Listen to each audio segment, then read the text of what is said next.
Sir.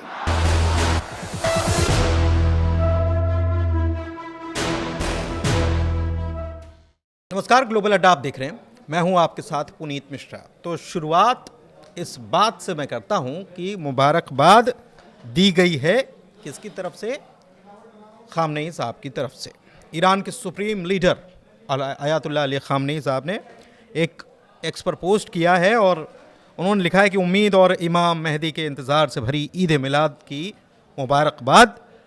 ये उम्मीद का स्रोत है ये दिन, क्योंकि ये उस मायूसी के माहौल के बिल्कुल उलट है जो इस्तकबार यानी कि शक्तिशाली ताकतें दुनिया के मजलूमों, कमज़ोर, दबे कुचले लोगों की आंखों के सामने कायम करना चाहता है। और कई सारी खबरें निकलकर सामने आ रही हैं। क्या क्या खबरें हैं? एक तो सायरन बजने लगे हैं। जी हाँ, सायरन, वार्निंग के सायरन, तैयारी के सायरन बजने लगे हैं मिडिल ईस्ट में। ऐसी खबर निकलकर सामने आ रही है। इसके अलावा धुएं का काला गुबार कहाँ उठा है, इसकी भी बात हम करने वाले हैं। डील को लेकर क्या बातचीत हो रही है और क्यों अमेरिका की तैनाती अचानक से बढ़ गई है, इजराइल की धड़कनें बढ़ गई हैं या रातों रात बहुत कुछ बड़ा होने वाला है। इन्हीं सब मसलों पर बात करेंगे। मेरे साथ मेरे सहयोगी आनंद प्रजापति मौजूद हैं। सीधे उनके पास चलते हैं और सबसे पहले बड़ी खबर की बात करते हैं। आनंद, बताइए। बिल्कुल, देखिए, दरअसल पहला तो खबर यही है कि वो जो आपने आग की गुब्बारों वाली जो बात की है, तो वो तेहरान में हुआ है और तेहरान के पदिश और सियाए संग में आग की तस्वीरें नज़र आ रही है। वहाँ पर आग लगने के बाद जो धुआं उठते हैं वो धुआं देखने को मिला है। दूसरी खबर एक और भी आ रही है, जो खास करके जो आपने सायरन वाली बात कही है, तो वो दरअसल हुआ क्या है कि देखिए, आपको पता है कि ईरान किस तरीके से अभी मुसीबत में फंसा हुआ है, क्योंकि आज ही सुबह खबर आई है कि ईरान के 2 ड्रोन गिरा दिए गए हैं और अमेरिका के द्वारा गिराए गए हैं। लेकिन ईरान कमज़ोर नहीं है, ईरान मजबूत है और वो जो ड्रोन गए थे उसके माध्यम से बहुत सारे ऐसे सबूत मिल चुके हैं। लेकिन इसी बीच एक खबर सामने आ रही है। वो खबर ये आ रही है कि अमेरिका किसी भी वक्त बातचीत से बाहर निकल सकता है, बातचीत से मना कर सकता है। क्यों? कारण यही है क्योंकि अमेरिका का कहना है कि जिस तरीके से ईरान का रवैया है, क्योंकि बातचीत के लिए हम लोग तैयार हैं, लेकिन आपका जो रवैया है, ईरान का जो रवैया है, वो ठीक नहीं है। इस कारण से वो नाराज चल रहे हैं। और दूसरी खबर एक और है। खबर ये भी आ रही है कि जो हॉर्मुज है, वहाँ स्टेट और हॉर्मुज, बिल्कुल आप सही करें। तो वहाँ पर क्या है कि अमेरिका की जो है कि वहाँ पे गतिविधि देखने को मिली है। उसको हम लोग और विस्तार से आगे बताएंगे। लेकिन एक बात सबसे बड़ी जो सामने, मतलब एक सबको कौतूहल एक तरीके से कह सकते हैं कि अमेरिका इतने दिनों से लगातार ईरान की घेराबंदी कर रहा है, फोर्सेस भेज दिए, यूएसएस अब्राहम लिंकन भेज दिए, लेकिन हमला क्यों नहीं कर रहा है ईरान पर? क्या कारण है? देखिए, हो सकता है कि अमेरिका प्रेशर बनाने की कोशिश कर रहा हो, या अमेरिका कुछ चीज़ों को मनवाने की कोशिश कर रहा हो, दबाव बनाने की कोशिश जिसे कहते हैं, शायद ये कोशिश हो। नहीं, बिल्कुल आप कह रहे हैं, लेकिन वो कोशिश नहीं है। कोशिश एक और है और वो है ईरान का बैलिस्टिक मिसाइल प्रोग्राम। वो बैलिस्टिक मिसाइल प्रोग्राम को अपने रद्द नहीं करना चाहता है। दूसरा, अमेरिका के सामने सरेंडर नहीं करना चाहता है। ये साफ तरीके से, चाहे वो खामनेई साहब हो, चाहे ईरान के राष्ट्रपति मसूद पेजेश्कियान हो, उनके बयानों से भी ये सामने नज़र आता है कि वो अमेरिका के सामने सरेंडर नहीं करेंगे। रिजीम चेंज की जो बात अमेरिका ने ठानी है, या फिर ट्रंप ने जो सपना देखा है कि रिजीम चेंज करके रहेंगे ईरान में, वो सपना शायद अधूरा रह जाएगा अमेरिका का। क्यों?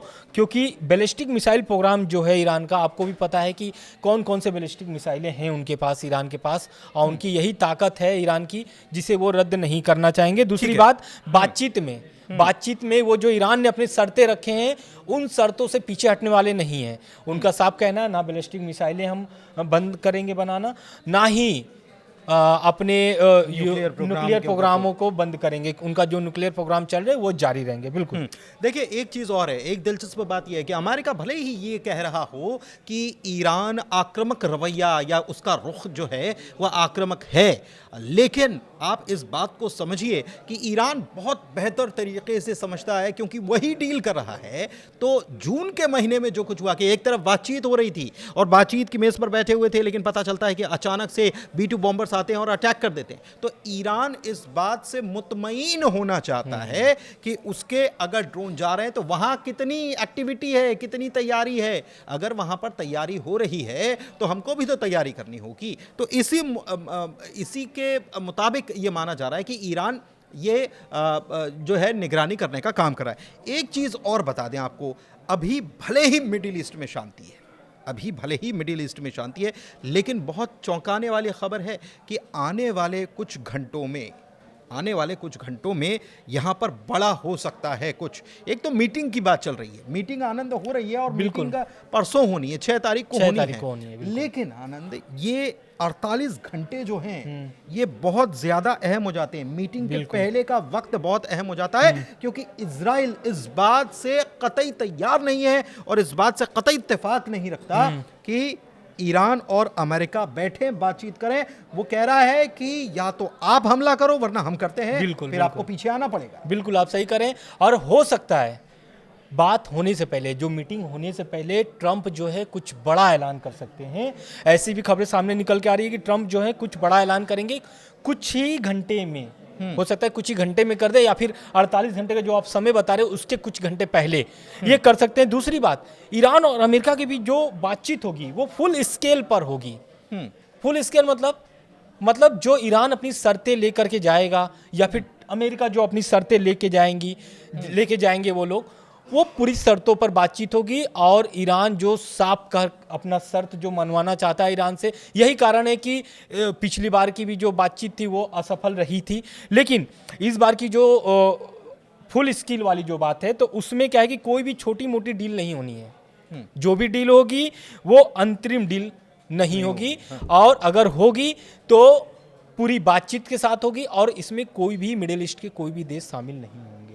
अच्छा, लेकिन एक चीज है, डील की बात हो रही है, जगह की बात हो रही है कि इस्तांबुल में तुर्की जाएंगे, इस्तांबुल में होगी, फिर कह दिया गया कि ओमान में होंगी। अभी तक देखिए, ये दिलचस्प बात है कि एक तरफ अमेरिका और ईरान के बीच ये खबर आती है कि इस्तांबुल में मीटिंग करने वाले हैं, फिर ये खबर निकलकर सामने आती है कि इस्तांबुल में नहीं, हम चाहते हैं कि ओमान में मीटिंग हो। लेकिन ओमान में होगी या इस्तांबुल में होगी, इसको लेकर अभी कोई खबर इस पर मुहर नहीं। तो ये मीटिंग होगी कि नहीं होगी? बिल्कुल मीटिंग होनी है, क्योंकि कुछ सोर्सेज जो है वो बता रहे हैं कि जो मीटिंग थी 6 फरवरी को ईरान और अमेरिका के साथ इस्तांबुल में, तुर्की में, वो अब शिफ्ट होकर के उसी तारीख को ओमान में होने वाली है। अमेरिका राजी हो गया इसके लिए? अब इसके लिए ये सोर्सेस क्लियर नहीं किए, लेकिन जो सोर्स सामने आ रहा है वो सामने आ गया है कि हाँ, जो शेड्यूल है वो शिफ्ट हो चुका है तुर्की से ओमान। लेकिन इसके बीच एक और बड़ी खबर आ रही है, वो आ रही है कि बातचीत के बीच अमेरिकी की मिडिल ईस्ट में जो तैनाती है, अमेरिका जो फोर्सेस वहाँ पे बढ़ा रहे हैं, उसकी तैनाती बढ़ते हुए दिखाई दे रही है वहाँ पर।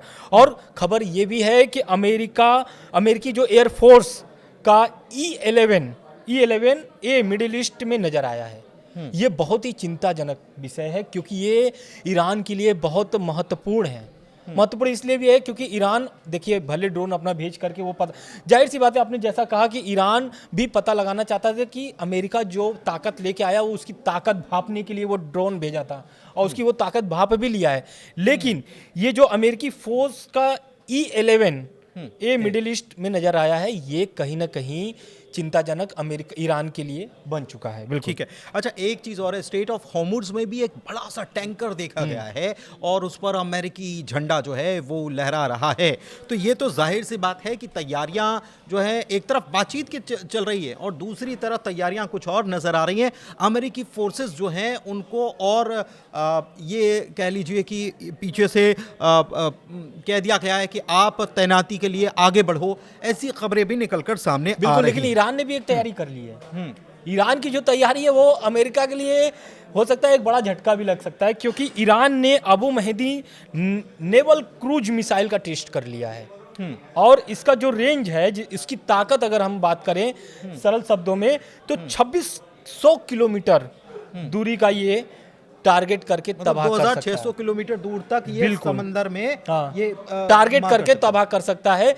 तो ये कहीं ना कहीं, क्योंकि आपको भी पता है कि अरब सागर में तैनात है USS अब्राहम लिंकन, तो ईरान के लिए ये बहुत बड़ी मुश्किल नहीं है हमला करने के लिए। आपने जो बात स्टार्टिंग में कहा कि ईरान भी हमला कर सकता है, क्योंकि ट्रंप जो है वो दोनों चाल चल सकते हैं। पहला, बातचीत भी मैच एक ही मंच पर बैठ करके बात करेंगे, एक ही बेंच पर बैठ कर बात करेंगे, और दूसरी तरफ ईरान पर हमला भी हो सकता है। यही कारण है कि ईरान पूरी ताकत से और पूरी समझ से, जो भी उनके IRGC जिस तरीके से वहाँ पे इंटेलिजेंस उनके काम कर रहे हैं, इससे ये समझ में आ रहा है कि ईरान जो है सरेंडर नहीं करेगा, जैसा हमने शुरू में बताया आपको। ठीक है। अच्छा, एक चीज और है, मिडिल ईस्ट में इस सब टेंशन के बीच सबसे ज्यादा टेंशन किसको हो रही है? सबसे ज्यादा टेंशन हो रही है उन मुल्कों को जो ईरान के आसपास मौजूद हैं, क्योंकि रीजनल वॉर में तब्दील हो जाएगा अगर ये वॉर छिड़ता है। तो ये आयतुल्लाह अली खामनेई कह चुके हैं, ईरान के सुप्रीम लीडर, और उनके इस बयान के बाद चिंताएं बढ़ गई हैं। चाहे वो UAE की बात हो, चाहे वो सऊदी अरब की बात हो, चाहे वो कतर की बात हो,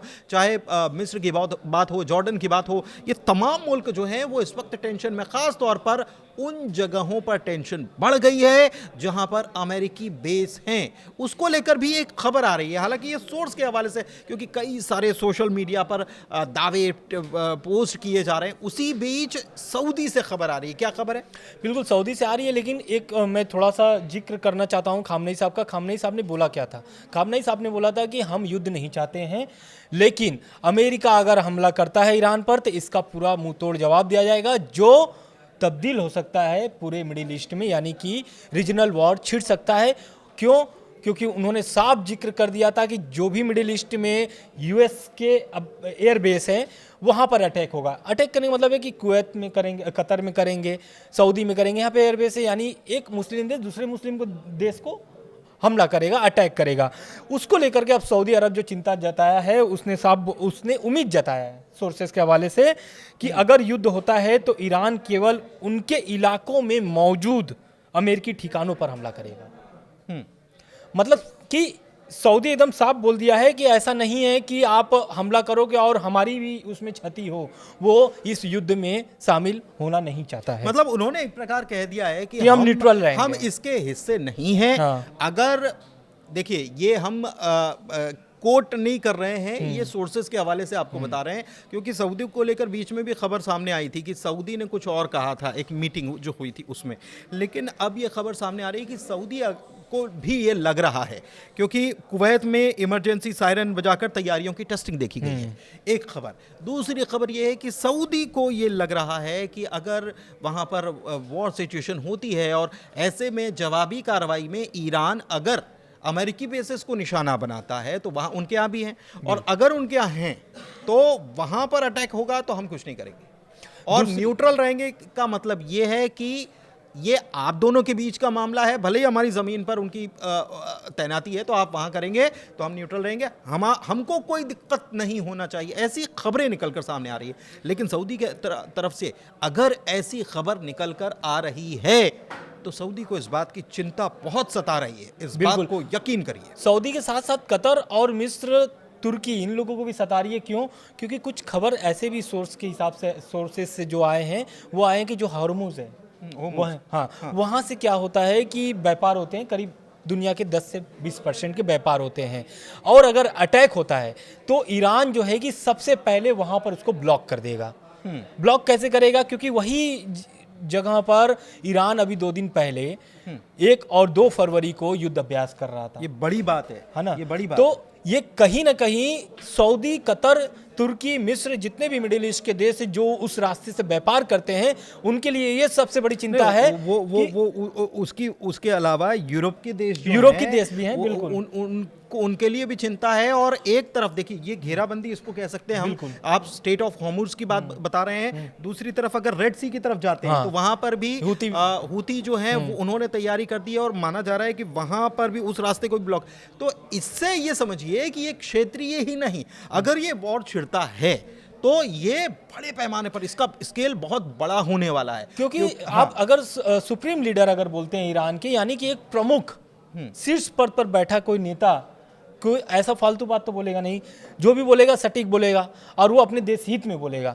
तो उनके रीजनल वॉर का मतलब ही यही है कि वो चारों तरफ से घेरेंगे, व्यापार भी जाएगा, आपका क्षेत्रीय जो नुकसान होंगे ही, हवाई जो हमले होंगे वो होंगे ही, साथ में हो सकता है कि आने वाले समय में अगर इसी तरीके से दबाव बनाए रहे तो रूस और चीन भी कूद सकते हैं, क्योंकि अभी पीछे से बैकिंग सपोर्ट तो हो कर रही रहे है, हैं। बैकिंग बिल्कुल। पीछे से हो रही है। और आप ये समझिए कि अगर ये स्टेट ऑफ होर्मुज और अगर लाल सागर जो है वहाँ पर ब्लॉकिंग होती है तो इसका असर पूरी दुनिया पर, क्योंकि सप्लाई चेन पर पड़ेगा, सप्लाई चेन पर पड़ेगा। तो कितने दिन तक ये सप्लाई चेन रुकती है उसके ऊपर भी बहुत सारी चीज़ें निर्धारित होती हैं। फिलहाल के लिए ग्लोबल अड्डा के इस वीडियो में इतना ही। थोड़ी सी वीडियो ज़रूर लंबी हो गई, थोड़ी आजकल जानकारियाँ भी लगातार आ रही हैं, इसलिए हम आप तक पहुँचाते भी हैं। फिलहाल ग्लोबल अड्डा में इतना ही। अपना प्यार देते रहिए। वीडियो कैसा लगा ये बताते रहिए। बहुत शुक्रिया। शुक्रिया।